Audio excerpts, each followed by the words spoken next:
In this video, we are going to talk about everything you need to know about Pinot Grigio. So before starting this video, like this video and subscribe to our YouTube channel for future updates.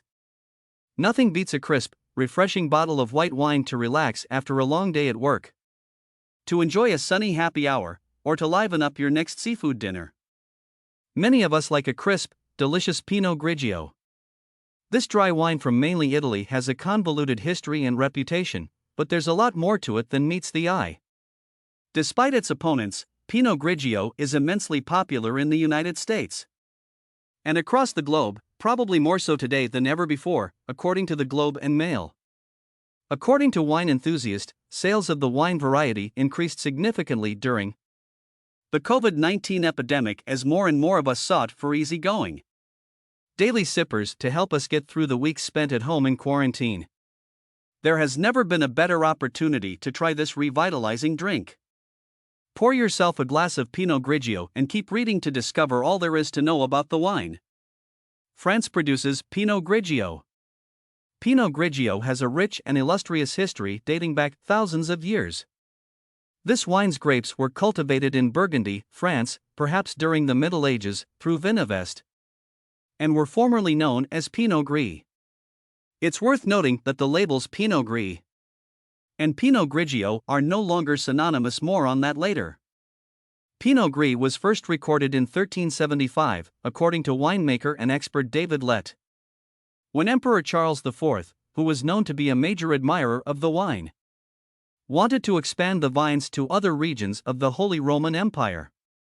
Pinot Gris grapes spread over France, Germany, Italy, and beyond in the decades that followed.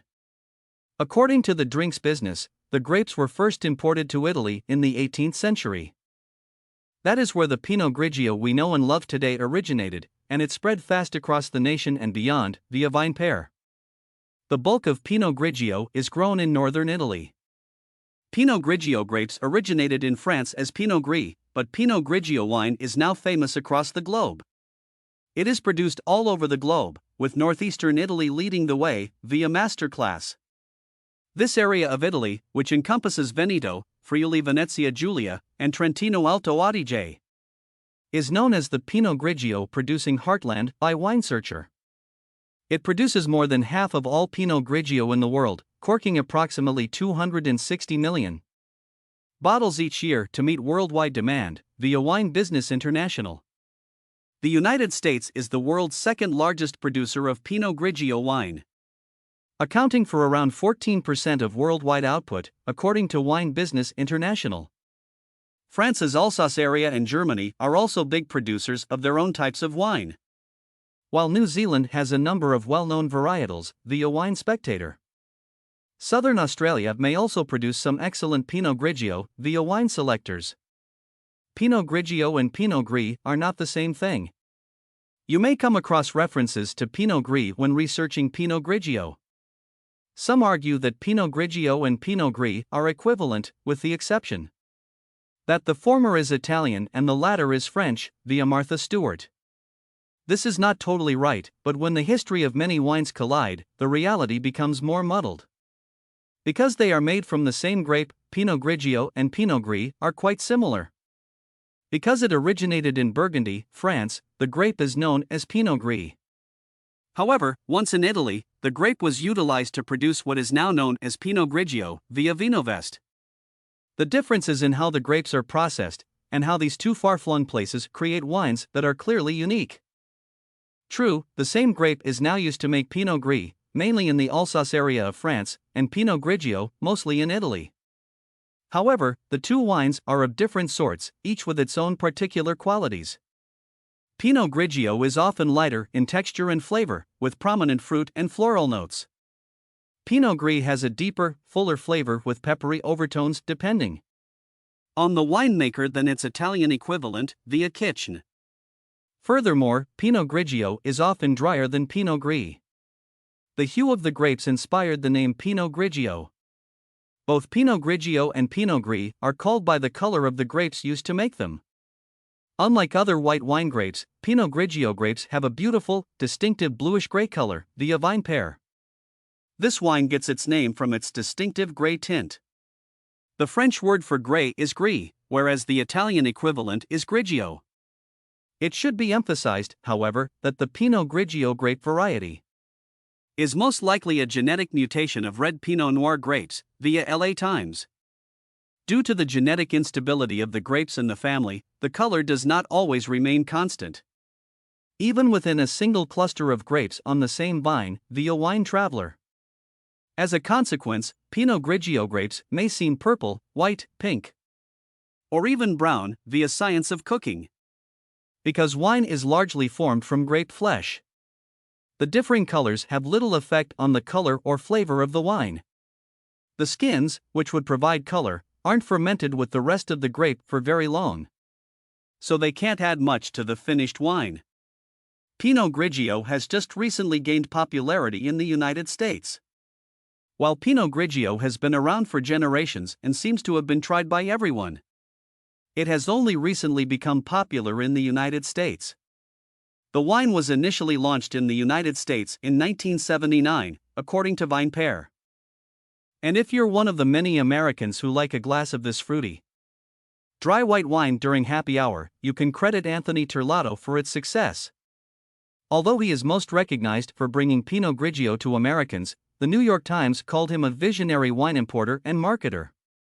Terlato's extensive winemaking career was responsible for bringing numerous new wines to Americans, many of which are now quite popular, via Terlato Wines.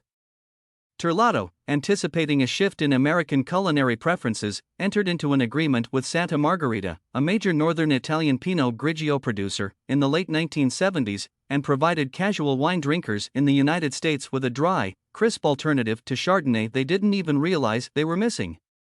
Terlato Wines describes him as the father of Pinot Grigio for his contributions to the variety's success. In the United States, Pinot Grigio is the second most popular white wine. If Pinot Grigio is your favorite white wine, you're not alone. Pinot Grigio is, without a doubt, quite popular in the United States.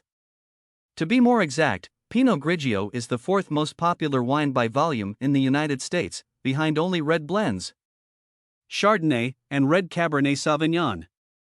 This is quite unexpected considering the dizzying variety of wine kinds available, particularly given that Pinot Grigio remains the second most popular white wine in the United States. However, in another category, Pinot Grigio outperforms its oaky white wine competitors. Although Chardonnay is the most common white wine variety produced in California, Pinot Grigio is the most imported wine type in the nation, according to Wine Enthusiast, via Vivino. That has been the case for the previous 2 decades, with Pinot Grigio consistently topping the list. Pinot Grigio was named the finest wine import by Wine Spectator in 2002. Sales increased by 40% that year alone, according to Food and Amp Wine, and have continued to rise ever since. According to the drinks business, during the COVID-19 epidemic, sales of Pinot Grigio increased by 19% while sales of other white wines decreased. Pinot Grigio is ideal for summer picnics. Pinot Grigio is well known and well loved for being crisp and dry, with a plethora of citrus and fruit scents such as lemon, lime, green apple, and peach, via Martha Stewart. It's ideal for drinking outdoors when the temperature rises to 45 degrees Fahrenheit. The freshness and acidity of Pinot Grigio make wine ideal for mild summer drinking. According to Wine Folly, this is due in part to the fact that Pinot Grigio grapes are farmed in cold temperature zones. Lower temperatures cause grapes to mature more slowly, resulting in less natural sugar formation, via Wine Enthusiast.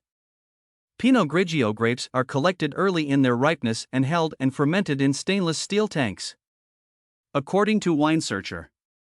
All of this contributes to Pinot Grigio's exceptionally fresh, highly acidic taste, which stands out against the deeper, darker competition. This makes it an excellent wine for pairing with salty cheeses such as feta or goat cheese, as well as almonds and other summer picnic fare. Pinot Grigio goes nicely with lighter fare. While a bottle of Pinot Grigio is great on its own, especially on a hot summer evening, this dry white wine pairs well with a wide range of seasons and cuisines, particularly lighter fare, via Vivino. Think chicken, fish, salads, and anything from a charcuterie board packed with cheese. As long as the sauce isn't too thick and heavy, Pinot Grigio pairs nicely with robust pasta dishes via Wine Folly. Martha Stewart recommends whitefish such as tilapia, sea bass, and cod, as well as a range of shellfish. It complements sour herbs such as parsley, chives, tarragon, and thyme. Anything with garlic is also a winner, but avoid matching Pinot Grigio with really spicy meals, since the heat may overpower the wine's more delicate notes. Additionally, avoid excessively processed dishes since Pinot Grigio pairs best with fresh cuisine via Wine Insiders. Fresh Pinot Grigio is the finest. Wine, by definition, becomes better with age. After all, the expression aging like a great wine has a reason. This is not always the case, and it is certainly not the case with Pinot Grigio. In reality, the inverse is true at all stages of the process. According to IWA Wine, this kind of wine is harvested early, bottled, and sold within 3 months of fermentation, and is intended to be consumed as quickly as possible. Wines made fast have mesmerizing aromatic traits that fade with age, writes Wine Enthusiast. So, if you're enjoying it, that bottle of Pinot Grigio has no business lingering around for months. The important message is that forgetting about your bottle of Pinot Grigio in your wine cellar is not a smart idea. So, how much longer can you go? According to Wine Folly, Pinot Grigio should be drank between 1 to 2 years after the vintage date. Following that, the acidity begins to decline and the prominent fruity flavors diminish via wine selectors. Pinot Grigio has a poor reputation among wine connoisseurs. You could receive a sigh and a contemptuous expression if you ask a sommelier to pour you a Pinot Grigio. Pinot Grigio has a bad reputation among seasoned and professional wine drinkers. But how come this is the case? For starters, it is often seen as repetitious and simplistic. Many wine professionals believe it is a go-to wine that can be paired with chicken and be simply okay via Food and Amp wine.